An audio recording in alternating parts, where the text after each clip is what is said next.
मैंने वाले साहब को बुलाया तो उन्होंने तो झूठ नहीं मुझसे बोला, बस वो इतना कह रहे थे कि यार तुम्हारी टांग भी मैं हूँ, तुम्हारा बाजू भी मैं हूँ। मैं उनसे क्वेश्चन कर रहा था, नहीं आप मुझे बताएं, अगेन वो यही बात रिपीट कर रहे थे। मैं उन्हें कह रहा था नहीं आप मुझे बताएं कि टांग कटी है या ठीक है। उन्होंने आगे से कहा कट गई है।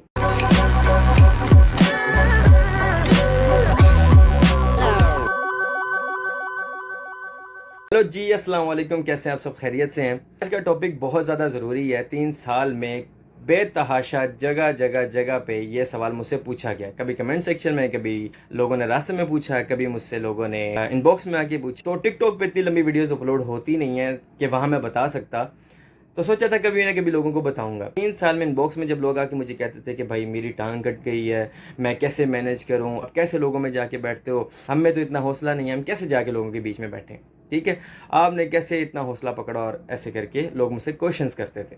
तो सोचा था कभी ना कभी वीडियो अपलोड करूंगा। टिकटॉक पर इतनी लंबी वीडियो अपलोड नहीं होती, तो खैर ये प्लेटफॉर्म मुझे मिला तो सोचा भी बताता हूँ लोगों को। ये इस वीडियो बहुत ख़ास है, जो मैं चाहता हूँ लोग खुद भी देखें, अपने भाइयों, बच्चों, पेरेंट्स सबको दिखाएं, ताकि सब लोग मोहतात रहें। क्योंकि जो मैंने एक्सीडेंट के बाद टाइम देखा ना, मैं नहीं चाहता कि कभी कोई भी इंसान इस दुनिया का देखे। ये वीडियो ख़ास उन लोगों के लिए, उन लड़कों के लिए है जो मोटरसाइकिल बहुत ज़्यादा तेज़ चलाते हैं और पता नहीं क्या सोचते हैं कि हम जाके दुनिया फतह कर लेंगे। तो मेरे भाइयों, ऐसा कुछ नहीं है। और मैं चाहता हूँ कि मेरी बहनें, मेरी माएँ जो वीडियो देख रही हैं, ये उन लड़कों, अपने बच्चों, कज़न्स, भांजे, भतीजे, उन लोगों को शेयर करें जो लड़के बहुत ज़्यादा तेज़ बाइक चलाते हैं। शायद ये वीडियो 2 पार्ट्स में हो, क्योंकि काफ़ी लंबी स्टोरी है और हो सकता है 2 पार्ट्स में मुझे अपलोड करनी पड़े। तो मेरा एक्सीडेंट हुआ था 2020 में 28 जुलाई को।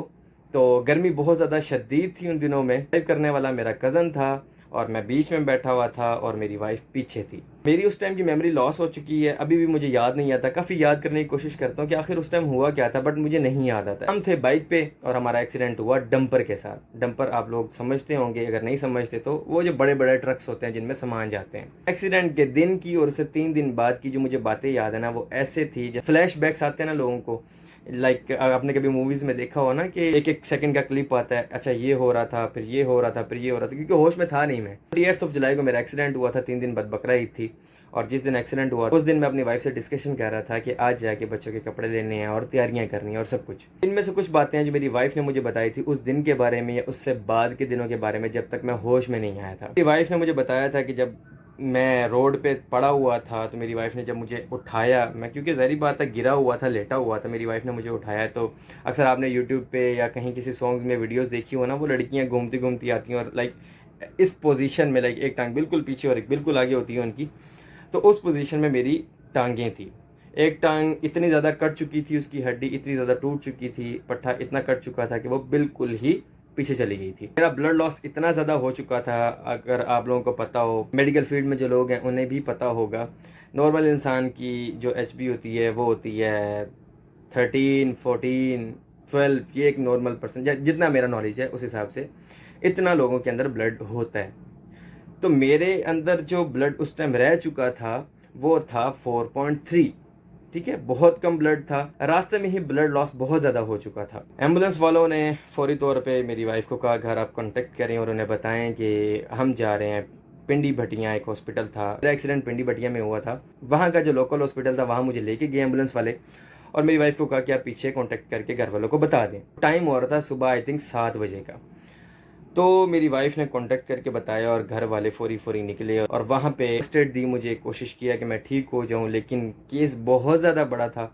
तो उन्होंने कहा हमसे हैंडल नहीं हो रहा, उन्होंने जवाब दे दिया और उन्होंने कहा आप ले जाएं Faisalabad allied hospital. Allied hospital जाते हुए एम्बुलेंस वालों ने कहा मेरी वाइफ को और मेरे कज़न को कि आप घर कांटेक्ट करके कहें कि हम इन्हें लेके जा रहे हैं, आपका पेशेंट बहुत ज़्यादा सीरियस है, तो आप लोग वहाँ पे आ जाएं। हालत बहुत ज़्यादा खस्ता थी, बहुत ज़्यादा ही कहते हैं ना कि बुरी हालत थी कि अलाइड हॉस्पिटल वालों ने भी जवाब दे दिया था कि ये पेशेंट नहीं बचेगा। खैर अलाइड हॉस्पिटल पहुँचने के बाद उन्होंने मुझे फ़र्स्ट एड दी, कोशिश किया कि मैं ठीक हो जाऊँ, लेकिन नहीं ठीक हो पा रहा था।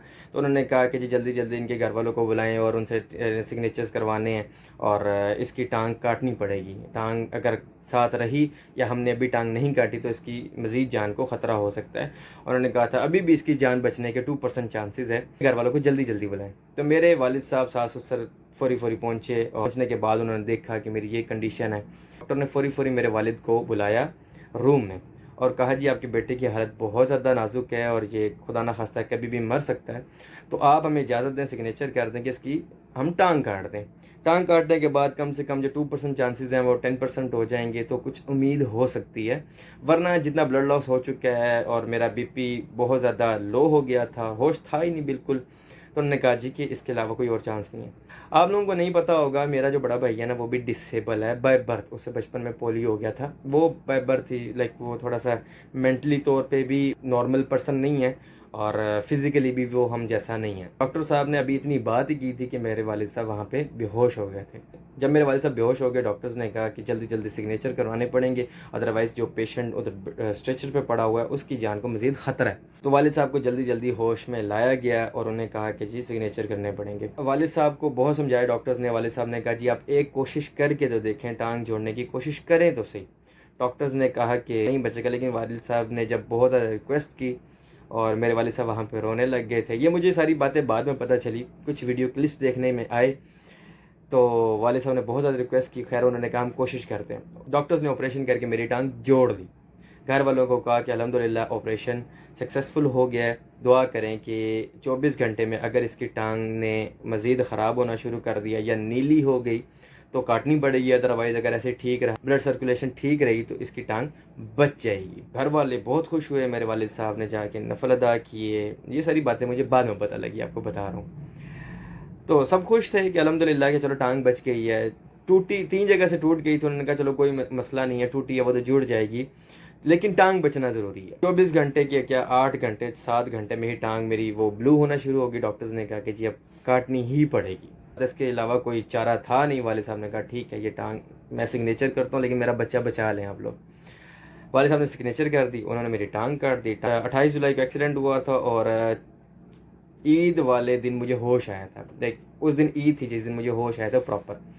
लेकिन वो जो 3 दिन भी गुजरे उसमें भी फ्लैशबैक्स हैं। मुझे उन 3 दिनों में भी याद है कि वो फ़लाँ बंदा आया था, उसने आके मुझसे सलाम लिया था, उस फ़लाँ को मैंने फ्रूट लेके जाते हुए देखा था, और मुझे ऑपरेशन थिएटर कभी लेके जा रहे हैं, कभी मुझे ऑपरेशन थिएटर से बाहर लेके आ रहे हैं। ये सारी चीज़ें मुझे वो फ्लैशबैक्स में याद हैं। जब मैं होश में आया तो देखा सारे आसपास हैं और मैंने पूछा, मैंने कहा मैं कहाँ हूँ। अब तो गए थे हम कल आए हुए हैं। मैं कल आया हूँ, नहीं मैंने ये आया। टोपियाँ थोड़ी बनाया करें। मैंने नहीं तुम्हें कहा मैं कल आया हूँ। आप गए 3 दिन के मैं बाद। तो तुम्हारे पास नहीं हूँ। आप क्यों 3 दिन पहले गए? क्या? मैं ईद वाले दिन घर वालों से पूछ रहा हूँ मैं कहाँ हूँ, तो घर वालों ने कहा यार तुम हॉस्पिटल हो। तो मैंने कहा जी मैं हॉस्पिटल क्या कर रहा हूँ। उन्होंने कहा जी तुम्हारा एक्सीडेंट हुआ। मैंने कहा मेरा एक्सीडेंट किधर हुआ है। उन्होंने कहा कि तुम्हारा 3 दिन पहले एक्सीडेंट हुआ था, उसमें तुम्हारी टांग टूट गई थी, तो तुम हॉस्पिटल में हो। तो मैंने कहा जी कि हूँ मैं कहाँ। उन्होंने कहा फैसलाबाद लाइट हॉस्पिटल में। मैंने कहा तो इधर मुझे क्यों लेके आए हैं। उन्होंने कहा जी टांग टूट गया। तो मैंने कहा सरगोदा में भी तो मेरा ट्रीटमेंट हो सकता था। मुझे नहीं याद था कि मेरा एक्सीडेंट हुआ कहाँ था और मैं कहाँ इस टाइम बैठा हुआ हूँ। घर वालों ने कहा कि डॉक्टर ने कहा है कि 2-4 दिन में ठीक हो जाएगा, फिर तुम घर चले जाना। लेकिन उस टाइम तक मेरी टांग कट चुकी थी और मुझे पता ही नहीं था कि मेरी टांग कट गई है। तो जब मैं थोड़ा सा होश में आया, मुझे रियलाइज़ हुआ कि मुझे मेरी लेफ़्ट टांग नहीं फील हो रही। मैंने घर वालों से क्वेश्चन किया कि मुझे राइट टांग मेरी फील हो रही है बट मुझे लेफ़्ट वाली टांग फील ही नहीं हो रही, तो आप मुझे बता दें कि मेरी टांग कट चुकी है। उन्होंने कहा नहीं नहीं कटी नहीं है, बस 2-3 जगह से टूटी हुई ना, प्लस्तर हुआ है, इस वजह से तुम्हें फील ही नहीं हो रही। लेकिन मुझे ऐसे ना जेन में खटखटाहट सी हो रही थी कि ये नहीं यार कोई बड़ा मसला है। ये जो लोग मुझे फैसलाबाद लाइट हॉस्पिटल में लेके आए हैं ना, तो कोई बड़ा मसला है सही, ये लोग मुझसे छुपा रहे हैं। तो काफ़ी पूछने के बाद भी इन लोगों ने मुझे बताया नहीं। फिर मैंने वालिद साहब को बुलाया। मैंने वालिद साहब को कहा जी कि मुझे मेरी लेफ़्ट टांग नहीं फील हो रही है, आप मुझे बताएं कि टांग कट चुकी है। वालिद साहब ने मुझसे झूठ नहीं बोला। उन्होंने ये नहीं कहा कि नहीं यार टांग नहीं कटी। उन्होंने मुझे कहा कि नहीं यार तुम्हारा बाजू भी मैं हूँ, तुम्हारी टांग भी मैं हूँ। दरअसल डॉक्टर्स ने मना किया था कि इस बच्चे को आपने नहीं बताना कि इसकी टांग कट चुकी है। जवान है, सुनेगा, हो सकता है कोमा में चला जाए, हो सकता है हार्ट अटैक हो जाए, तो बहुत आप लोगों के लिए मसला हो जाएगा। तो आपने इससे डिस्कस नहीं करना जब तक ये प्रॉपर होश में नहीं आ जाता, थोड़ा सा बेहतर नहीं हो जाता, तो इससे आप छुपाएं। मैंने वाले साहब को बुलाया तो उन्होंने तो झूठ नहीं मुझसे बोला, बस वो इतना कह रहे थे कि यार तुम्हारी टांग भी मैं हूँ, तुम्हारा बाजू भी मैं हूँ। मैं उनसे क्वेश्चन कर रहा था नहीं आप मुझे बताएं। अगेन वो यही बात रिपीट कर रहे थे। मैं उन्हें कह रहा था नहीं आप मुझे बताएं कि टांग कटी है या ठीक है। उन्होंने आगे से कहा कट गई है। वहाँ पे यकीन करे बिल्कुल स्टक हो गया था माइंड मेरा कि यार ये क्या हो गया, अब क्या होगा, क्या मैं ठीक हो जाऊँगा, क्या मैं दोबारा उठ पाऊँगा, चल पाऊँगा, क्या क्या ज़िंदगी क्या होगी आगे की मेरी। और आंसू निकलने लग गए थे मेरे फौरी। तो वालिद साहब उस टाइम मुझे बार बार यही कह रहे थे जैसे अल्लाह पाक की मर्ज़ी, अल्लाह पाक की मर्ज़ी में राज़ी हो जाओगे तो जन्नत पालोगे, इंशाल्लाह खैर करेंगे, तुम ठीक हो जाओगे, दोबारा चलने लग जाओगे। तो मैं बस वहाँ पे स्टक था, मैं कुछ बोला ही नहीं वहाँ पे, मैं क्या बोलता, अब कुछ कर भी नहीं सकता था। तो कंफर्मेशन मिल गई मुझे कि मेरी टांग कट गई है, फिर ड्रेसिंग्स होने लग गई, डॉक्टर्स आ रहे हैं जा रहे हैं। और वहाँ पे अलाइड हॉस्पिटल में एक वार्ड है, S2 नाम का कोई वार्ड था, आई थिंक सर्जिकल वार्ड 2 नाम था शायद। तो वहाँ पे मैं था, वो था उन पेशेंट्स के लिए लाइक जिनको डॉक्टर्स ने जवाब दे दी थी या बहुत ज़्यादा सीरियस पेशेंट्स होते थे। अल्हम्दुलिल्लाह अल्हम्दुलिल्लाह एक बात मैं यहाँ पे करना चाहूँगा, मैं आज तक जिस भी हॉस्पिटल में गया हूँ ना, जिस भी हॉस्पिटल में गया हूँ, वहाँ का स्टाफ मुझे टिकटॉक की वजह से जानता था। अगर 10 लोग हैं, 10 में से 5 लोग मुझे टिकटॉक की वजह से ज़रूर जानते थे। और माशाल्लाह जो लोग टिकटॉक की वजह से मुझे जानते थे, वहाँ का स्टाफ, उन्होंने बहुत ख्याल रखा मेरी फैमिली का भी, मेरा भी। और उन्होंने जितना वो फेवर दे सकते थे मैं उन्होंने दी। गवर्नमेंट हॉस्पिटल था, आप लोगों को पता है हमारे पाकिस्तान में गवर्नमेंट हॉस्पिटल कैसे होते हैं, वहाँ का ट्रीटमेंट। और एक वीडियो लाजमी अगर आप लोग कहोगे मैं बनाऊँगा, और मैं चाहता हूं कि अभी का प्राइम मिनिस्टर या आने वाला प्राइम मिनिस्टर मेरी ये वीडियो या ये क्लिप ज़रूर उस तक पहुंचाया जाए, वो देखें कि हमारे इदारों में बहुत सारी खामियां हैं। और हमारे इदारों में वैसे तो बहुत ज़्यादा खामी हैं, लेकिन डिसेबल पर्सनस के लिए जो इन्हें मुश्किलात फेस करनी पड़ती है ना, वो ना करनी पड़े। वैसे तो नॉर्मल पर्सनस के लिए भी मुश्किलात आएँ तो वो अच्छी बात नहीं है, लेकिन एक डिसेबल पर्सन को भी जब जलील किया जाता है ना, उस टाइम यकीन करे दिल दुखता है। तो आप मुझे कमेंट सेक्शन में लाजमी बताना, मैं उस बारे में भी एक वीडियो बनाऊंगा। तो डेली बेसिस पे मेरी ड्रेसिंग शुरू हो गई, आहिस्ता आहिस्ता थोड़ा सा रिकवर होना शुरू हो गया। डॉक्टर्स दिन ब दिन मेरे पेरेंट्स को कह रहे थे, रिश्तेदारों को कह रहे थे कि अब बेहतर होता जा रहा है, इंशाल्लाह ये जल्दी ठीक हो जाएगा। वहाँ पे एक डॉक्टर है, उनका नाम मैं लूँगा, डॉक्टर मुजाहिद नाम है उनका, और शायद वीडियो देखें भी। तो उन्होंने मेरे वालिद साहब को कहा था कि लोग कहते हैं आज के दौर में मौजे नहीं होते, अगर किसी ने देखना है मौजा तो वो हुज़ैफा को देख ले, जहाँ से ये बच के आया है। इसका बचना नामुमकिन था, लेकिन अल्लाह पाक ने मौजा किया, ये बच